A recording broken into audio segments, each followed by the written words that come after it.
Given problem में D आपको एक नॉन जीरो मैट्रिक्स दे रखा है जिसका साइज n क्रॉस n है और n की जो वैल्यू है ग्रेटर देन इक्वल्स टू 1 है। अगर ये वाली कंडीशन नहीं दी होती तो मैं बताऊंगा आखिर क्या हो सकता था। यहाँ पर हम दो चीज़ें रिकॉल कर लेते हैं, एक तो रैंक और एक डिटर्मिनांट। अगर किसी मैट्रिक्स का determinant not equals to zero है, नॉट इक्वल्स टू ज़ीरो है यानी कि वो फुल रैंक मैट्रिक्स है, उसकी जो रैंक है नंबर ऑफ कॉलम्स या नंबर ऑफ रोज के बराबर हो जाएगा, क्योंकि डिटर्मिनांट निकाल रहे हैं। इसका मीनिंग है कि वो स्क्वायर मैट्रिक्स है यानी कि वो नंबर ऑफ रोज के बराबर होगा। और अगर रैंक कंप्लीट है, फुल है, अगर फुल रैंक मैट्रिक्स है तो उसका determinant not equals to zero होगा। एक तरह से आप कह सकते हैं इफ एंड ओनली इफ है। अगर determinant not equals to zero है तो उसकी रैंक कंप्लीट होगी, और रैंक कंप्लीट है तो determinant not equals to zero है। हाँ, अब आप ऑप्शन बी को देखिए, डिटर्मिनांट इक्वल्स टू वन। तो अगर मैं एक 1x1 साइज का मैट्रिक्स ले लेता हूँ, इसका डिटर्मिनांट 1 है और इसकी रैंक भी 1 होगी, उस केस में ये आप देख सकते हैं यहाँ पर दे रखा है rank D not equals to 1।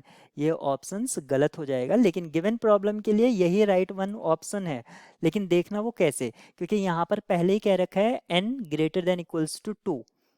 ठीक है, अब आप ऑप्शन ए को देखिए, डिटर्मिनांट इक्वल्स टू जीरो। अगर डिटर्मिनांट जीरो है तो rank of D equals to zero, ऐसा पॉसिबल नहीं है। अगर आप यहाँ पर 1 0 0 0 1 0 और 0 0 0, या आप इसमें कहीं भी आप 1 ले लीजिए, यहाँ पर 1 ले लीजिए, इसका जो रैंक है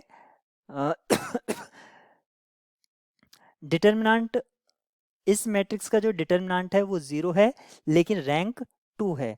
ये जो ये जो मैट्रिक्स मैंने कंसीडर करी है, इसका जो डिटर्मिनांट है वो जीरो है लेकिन रैंक इसकी टू है, तो ऑप्शन ए आपका यहाँ पर डिस्कार्ड हो जाएगा।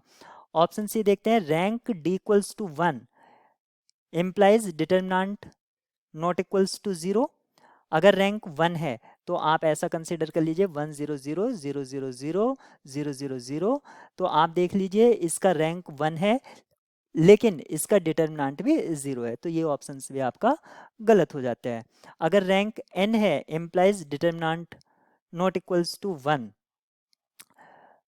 वो 1 के बराबर नहीं होगा, तो ऐसा जरूरी नहीं है। अगर मैं i3 कंसीडर कर लेता हूँ तो आप देखिए इसकी रैंक 3 है और डिटर्मिनांट भी 1 है, तो ये ऑप्शन भी हमारा गलत हो जाता है। तो राइट वन ऑप्शन क्या होगा आपका, बी होगा। इसमें केवल एक ही ट्रू है। अब इसने क्या कहा है, determinant equals to 1 implies rank D not equals to 1। तो रैंक, क्योंकि जो मैट्रिक्स है वो आपका 2 या 2 से बड़े साइज का है, और अगर उसका डिटर्मिनांट 1 आ रहा है, डिटर्मिनांट 1 आ रहा है यानी कि नॉट इक्वल्स टू 0 है, तो सिंपल सी मीनिंग है कि इसकी जो रैंक है साइज ऑफ द मैट्रिक्स के बराबर होगा, और साइज ऑफ द मैट्रिक्स 1 के बराबर नहीं है, तो इसलिए ऑप्शन बी इज करेक्ट।